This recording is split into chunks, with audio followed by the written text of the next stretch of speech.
Hello नमस्कार दोस्तों, स्वागत है आपका आर के इन्फो यूट्यूब चैनल पर। दोस्तों इस यूट्यूब चैनल पे हम आपके लिए बीएड और डीएलएड के लेसन प्लान लेकर आते हैं, साथ ही बीएड से रिलेटेड नोट्स की पीडीएफ भी आपको अवेलेबल करवाते हैं।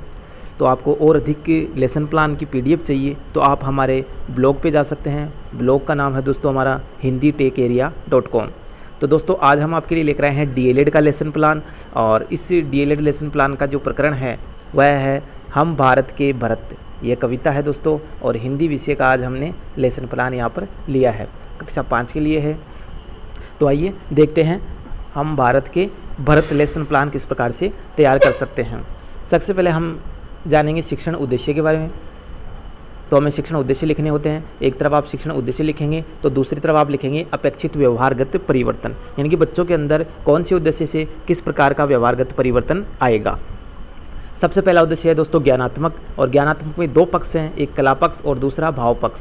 तो इसको देखकर हम बच्चों में अपेक्षित व्यवहारगत परिवर्तन क्या क्या करेंगे। देखो, विद्यार्थी हम भारत के भरत नामक कविता के भाषा तत्वों का प्रत्याभिज्ञान कर सकेंगे। दूसरा आता है विद्यार्थी कविता में आए नवीन शब्दों को स्वराघात एवं बलाघात से पढ़ सकेंगे। अगला है दोस्तों विद्यार्थी विषय वस्तु का संश्लेषण और विश्लेषण कर सकेंगे।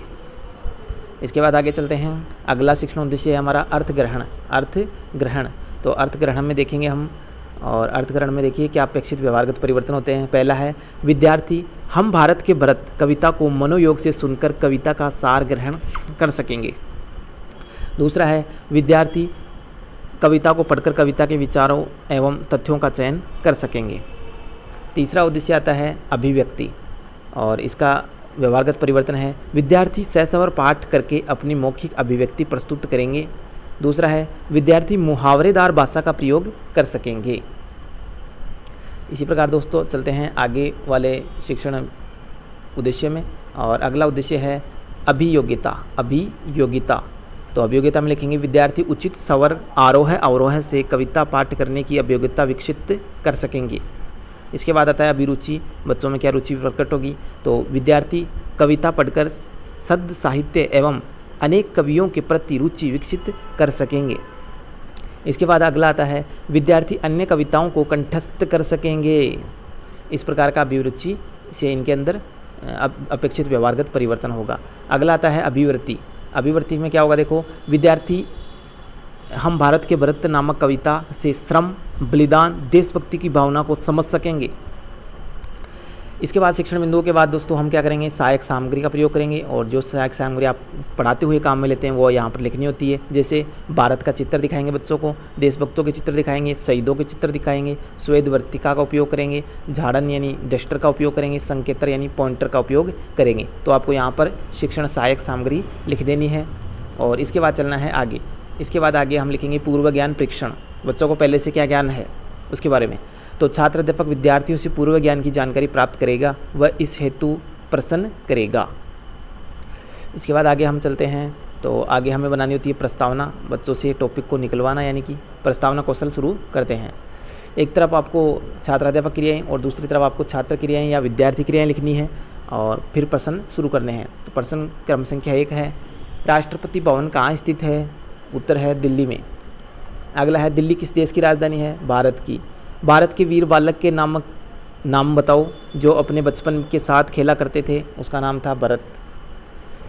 अगला प्रश्न है हम भारत के भरत कविता में भारत के वीर बालकों के बारे में क्या बताया गया है। तो समस्यात्मक प्रश्न लिख देंगे क्योंकि बच्चे इसका उत्तर नहीं दे पाए हैं। इसके बाद हम शिक्षण कथन कहेंगे और पाठ का विकास करेंगे। ठीक है, उद्देश्य कथन में हम बोलेंगे बच्चों आज हम देशभक्ति से युक्त कविता हम भारत के भरत को पठन विस्तार से करेंगे। ठीक है, हम भारत के भरत कविता का हम जो पाठन है वो विस्तार से यहाँ पर करने वाले हैं। इसके बाद आपको पाठ का विकास करना है, और पाठ के विकास में आपको इस प्रकार से कॉलम बना लेने हैं, सारणी तैयार करनी है, जिसमें एक में आपको लिखना है शिक्षण बिंदु, दूसरे में आप लिखेंगे छात्र अध्यापक क्रियाएँ, तीसरे में आप लिखेंगे विद्यार्थी क्रियाएँ, चौथे में आप लिखेंगे श्यामपट्ट या सहायक सामग्री, और पाँचवें में आप लिख देंगे मूल्यांकन प्रश्न। तो चलिए शुरू करते हैं शिक्षण बिंदु 1 से सस्वर वाचन, और सस्वर वाचन में आप लिखेंगे, इसके बाद लिखेंगे आप छात्राध्यापक कविता का उत्साह जोश लय यति गति के साथ आदर्श वाचन करेगा।